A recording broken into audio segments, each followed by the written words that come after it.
So today we are kicking off our listening tour and really understand sort of what is it that we're missing about poverty. This listening session is with the Young Women's Freedom Center. They're an amazing organization of women who have been impacted by the system and are thinking about not just poverty, but in criminal justice and safety, but really about how do we create a society where everyone's basic needs are met. It's an org that matters a lot to me. I was on their board for 2 years. They care so deeply about really making sure we understand that these issues of mass incarceration and all of the different ways in which we're putting people in systems are so punitive and really need to change and transform. I am formerly incarcerated, and it's been about 2 decades, and yet I still live with barriers. I'm hoping that at the end of today that our sister warriors will learn more and they will be able to use their voices more powerful to ask for what they need. The sister warriors are the folks that people are not trying to organize, right? But what we've been able to do in just since 2017, we have 2,000 members across California, right? We're building coalition on the inside. And as women, we're heads of households. We have families. We can mobilize our communities. You can't really talk about poverty. You can't really talk about any of these issues without talking about women. Without talking about and particularly women of color. And particularly women of color who have been systems impacted. We're going to dehumanize you in so many of these ways with policy, with the way we speak about you, what's going to be in the media about you, the way we're going to tell you that you are unworthy of respect and dignity. We have never accepted that as the truth. I think that the work of sister warriors is we can't end incarceration or the criminalization of folks if we don't have economic opportunities.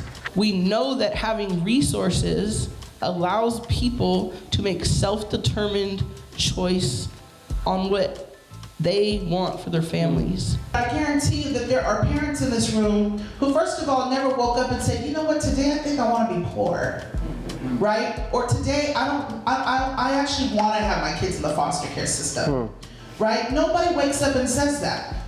But let's talk about being incarcerated, working, making 7 cents an hour, and then them taking 55% of my money every month. So what does that give me? Nothing.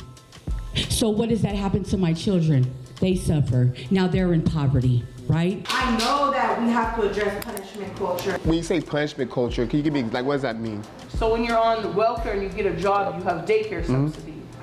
But once you start making a lot of money, you lose yourself. Not a lot of money, a little bit of money. Not a lot. They cut that. I think this housing is a main thing and a big stressor, especially when you're living in places that are raising the rents or gentrification. When you have nothing to lose, right?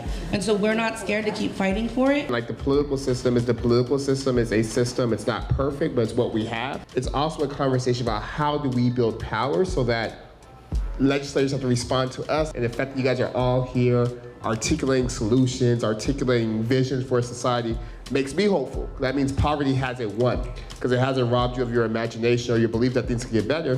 Now we just gotta do the hard work of making it so. So again, thank you.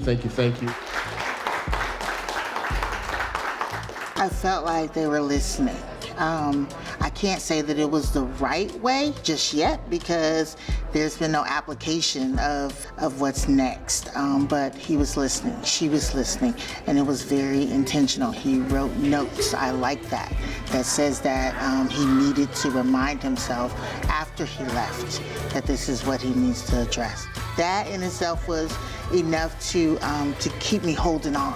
I think the low-hanging fruit is on the benefits thing that Alan mentioned. And since we're already having those conversations, just making sure that as we make progress and we need people to testify and be part of working groups, that we include the folks who are here so they feel like they're part of the solution. Let's try to get these folks to roll out to our first Assembly Select Committee on Poverty in a month, where the legislature will have to hear about kind of poverty and the pernicious nature of it and how it needs to change.